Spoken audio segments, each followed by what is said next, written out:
نہیں ہو سکتا ہے، ایسے مسلمان اور اسلام میں جدائی نہیں ہو سکتی ہے۔ پانی سے اگر پتلا پن جدا ہو جائے تو وہ صفت کا جدا ہو جانا پانی کو کہیں کا نہیں رکھتا ہے، بلکہ ایسے پانی سے وضو درست نہیں ہوتا ہے۔ اگر اس بات سے روشنی جدا ہو جائے تو ہم اس کو یہاں سے نکال کر کچرے میں لے جا کر پھینک دیتے ہیں، ایک صفت جدا ہو جاتی ہے تو اس چیز کو بے حیثیت بنا دیتی ہے۔ ایسے ہی مسلمان سے اگر اسلام جدا ہو جاتا ہے تو پھر مسلمانوں کو زمانے میں بے حیثیت اور کمزور بنا دیتا ہے۔ اس لیے یہ اللہ کی جو بغاوتیں ہو گئی، جو اللہ کے مقابل میں آ کر گناہوں میں پڑ گئے، کالے کام کرتے کرتے سالوں گزر گئے، سیاہ کام کرتے کرتے مہینوں گزر گئے، اتنے گناہ کیے، ہمارے آبا و اجداد کی زندگیوں کے گناہ ملا کے تو ہمارے ایک سال اور ایک مہینے کے گناہ برابر نہیں ہو سکتے۔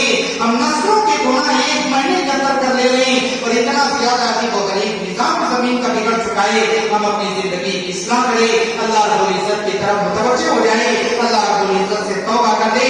اللہ کی شان بھی عجیب شان ہے، جب ان سے معافی مانگنے والے معافی مانگتے ہیں، گنہگار سے گنہگار توبہ کر لے۔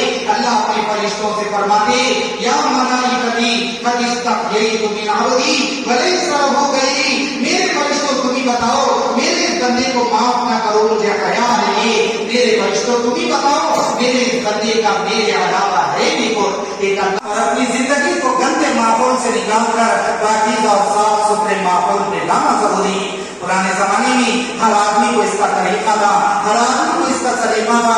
امام غزالی رحمۃ اللہ علیہ نے پرانے زمانے کا حال نقل کیا ہے، جب فجر کی نماز کے لیے مرد اپنے گھروں سے باہر نکلتے، چھوٹے چھوٹے بچے تہجد کی نماز سے فارغ ہو کر قرآن کی تلاوت میں لگ جایا کرتے۔ فجر سے پہلے ہر گلی میں قرآن کے پڑھنے کی آوازیں آیا کرتی تھی، اور جوان لڑکیاں جب دلہن بن کر اپنے سسرال پر رخصت ہوتی تو سسرال کے لیے جو تحفہ لے کر جاتی وہ اپنے ہاتھوں سے لکھا ہوا 30 پارے قرآن لے کر جاتی۔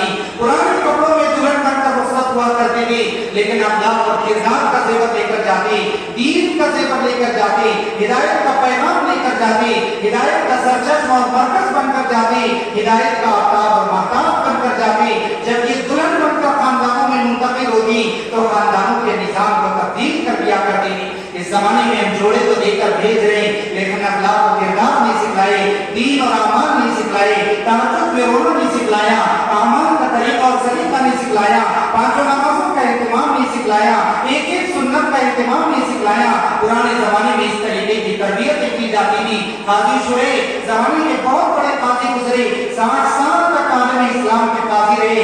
ایک دن وہ راستے سے گزر رہے تھے، ایک گھر کے پاس ان کو پانی کی پیاس لگی، ایک ماں کو نے دروازے پر پانی کے دروازے پر دستک دی۔ ماں نے اندر سے پوچھا کہ کون ہے؟ فرمایا کہ تیرا بیٹا بایزید ہے۔ ماں نے اندر سے کہا کہ ایک بایزید تو علم سیکھنے کے لیے چھوڑا ہے، یہ دوسرا بایزید کہاں سے آ گیا ہے؟ سمجھ گئی کہ ماں مجھ سے ملاقات نہیں کرنا چاہتی، اسی وقت سے واپس لوٹ گئی۔ زمانے کے امام بننے تک پھر گھر کا رخ نہیں کیا اور لوٹ کر گھر کو نہیں آئے۔ ماں نے سوراخوں سے پیٹ دیکھنا تو گوارا کیا، لیکن اپنے بیٹے کے چہرے پر نگاہ نہیں ڈالی، علم کے لیے اپنے بیٹوں کو قربان کیا تھا۔ امام شافعی رحمۃ اللہ علیہ آج بھی ان کو پوری دنیا اپنا امام تسلیم کرتی ہے۔ 13 سال کی عمر میں زمانے کے امام بنے اور مسند درس پر بیٹھ کر درس حدیث دینے لگے، فقہ کا درس دینے لگے۔ 13 سال کے زمانے کے امام کہاں سے بنے؟ یہ تو یقین تھی، ماں نے ان کو محنت کر کے زمانے کا امام بنایا ہے۔ ہماری ذمہ داری ہم خود اپنی ذات کی تربیت کریں، اپنی زندگی کا کوئی ڈیسیزن لیں، اپنی زندگی کے ایک نظام کو طے کریں۔ اللہ رب العزت نے یہ خوبصورت جو اوقات عطا فرمائے، یہ پیاری زندگی جو خدا نے عطا فرمائی، یہ زندگی بہت لمبی نہیں، 50-60 سال کی زندگی لمبی نہیں ہوتی ہے، ہزاروں سال کی زندگیاں لوگوں کو ملی۔ آدم علیہ السلام کے زمانے میں جو دنیا سے چلے گئے، 5000 سال سے اپنی قبر میں لیٹے ہوئے، ابھی تو ان کے ویٹنگ روم کی زندگی 5000 سال سے چل رہی ہے۔ اتنا لمبا زمانہ انہوں نے قبر میں گزارا ہے، اس کے مقابل میں ہماری 50-60 سال کی زندگی کیا ہوتی ہے؟ لیکن اگر اس کو ٹھکانے لگائیں گے، اس کو کچھ کر کے لانے کا حاصل کر کے اٹھیں گے اور اس کو صحیح رخ کے اوپر خرچ کریں گے، اپنے آپ کو تقوی و طہارت کی نسبت پر کھڑا کریں گے، تربیت کے اعتبار سے اپنے آپ کو تیار کریں گے، اللہ رب العزت کے تعلق سے اپنے دلوں کو آباد کریں گے۔ اللہ کے تعلق کی برکتیں اطاعت کی شکل میں ظاہر ہوتی ہے۔ جب دل میں اللہ کا تعلق آتا ہے تو اس جسم کے اندر اللہ رب العزت کے احکامات کی اطاعت آ جاتی ہے۔ حضرات صحابہ میں اطاعت کیوں تھی؟ اللہ رب العزت جب حکموں کا پاس و لحاظ کیوں تھا؟ اس لیے فاصلے خاص کیا کرتے تھے کیونکہ ان کے دل اللہ رب العزت کی اور اللہ کے رسول کی محبتوں سے آباد ہو چکے تھے. ایسی اطاعت کرنے والے سونے کی انگوٹھی پہنے ہوئے اللہ کے نبی نے اس انگوٹھی کو نکال کر زمین پر پھینک دیا. صحابہ ساتھی کہنے لگے اس انگوٹھی کو اٹھا کر اس کو بیچ کر اس کی قیمت سے نفع اٹھا لے. ایک جملے میں فرما دیا اللہ کے نبی نے جس چیز کو پھینک دیا ہے میں کبھی اس کو وقت کی نگاہوں سے نہیں دیکھ سکتا ہوں اور اس کو اٹھا کر اس کی قیمت نہیں بڑھا سکتا. عبداللہ بن عمرو بن عاص رضی اللہ عنہ نبی کی خدمت میں نبی کے ساتھ سفر میں چل رہے چلتے چلتے اللہ کے نبی نے دیکھا کہ کسوف کے رنگ کی چادر اڑے ہوئے. یہ رنگ مردوں کے لیے زیادہ بہتر نہیں ہوتا ہے. زندگی کے دن نکل گئے, تھوڑے دن زندگی کے باقی رہ گئے. بہت تیزی سے بچپن سے جوانی میں آ گئے, جوانی سے بڑھاپے میں آ گئے, بڑھاپے سے قبر میں چلے جائیں گے اور اب واپس لوٹنے کا کوئی امکان نہیں پایا جاتا ہے. زندگی کے لمبے حصے نکل گئے, آگے کی زندگی کو ٹھکانے لگائے, کچھ اپنے خواب بنائے, کچھ بڑے بڑے پلان بنائے, کچھ خیر کے کام کرنے کا عزم لے کر چلے.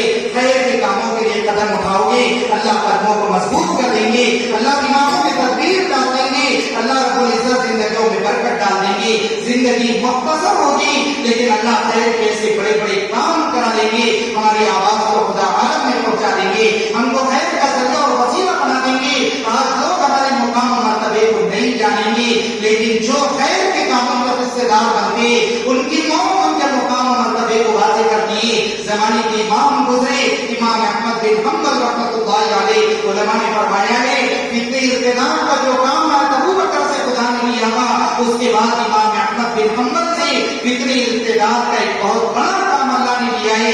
زمانے کے بہت بڑے امام گزرے, وہ زندگی میں فرمایا کرتے تھے زندگی میں لوگ ہمارے مقام و مرتبے کو نہیں جانتے لیکن ہماری موت ہمارے مقام و مرتبے کا فیصلہ کرے گی. جس دن جنازہ اٹھا 25 لاکھ لوگوں نے جنازے کے اندر شرکت فرمائی ہے, 20,000 غیر مسلموں نے جنازے کی نورانیت دیکھ کر اسلام قبول کیا. امام طاؤس تابعی گزرے, زمانے کے امام تھے, جس دن ان کا جنازہ اٹھا اتنا اشتہام جنازے کے اندر شرکت کرنے والے اتنے زیادہ لوگ جنازے کے اندر شریک ہو گئے, 1000 کوششوں تدبیریں کر دی گئی, ایک ہی جنازہ آگے نہیں بڑھ رہا ہے اور تدبیر کی کوئی شکل سمجھ میں نہیں آ رہی ہے. بادشاہ وقت نے بہت تدبیریں کی, جب جنازہ ایک ہی آگے نہیں بڑھ سکا اور نہ ان کی نظر آیا تدبیر کا کرنا تو ایسے وقت میں بادشاہ وقت نے فیصلہ کیا اور بادشاہ وقت کو فوج بھیجنی پڑی, ڈنڈے مار کر لوگوں کو جدا کیا گیا تاکہ ان کے تدبیر کی شکل آسان ہو جائے. یہ مقام مرتبہ کہاں سے ملا, اتنا مسئلہ جنازے میں کہاں سے آیا ہے, اتنا زیادہ اشتہام کہاں سے آیا ہے. ایک کام کرنے والی ام سلمہ رضی اللہ تعالیٰ عنہ کے پاس کام کیا کرتی تھی, ایسی عورت کے سائے میں زندگی گزارنے والے حسن بصری رحمۃ اللہ علیہ زمانے کے امام بنے. وقت کے بغداد میں بہت بڑے امام گزرے, بغداد کے اندر ان کا انتقال ہوا. بغداد اس زمانے میں پورے ملک کا دوسرے نمبر کا بڑا شہر شمار ہوتا تھا اور تقریباً آبادی مسلمانوں کی تھی. ان کے حالات میں لکھا ہوا ہے کہ جس دن ان کا جنازہ اٹھا اس دن بغداد کی جامع مسجد میں ظہر کی نماز جماعت سے نہیں ہو سکی کیونکہ ایک آدمی بھی جماعت بنانے کے لیے نہیں مل سکا. سارے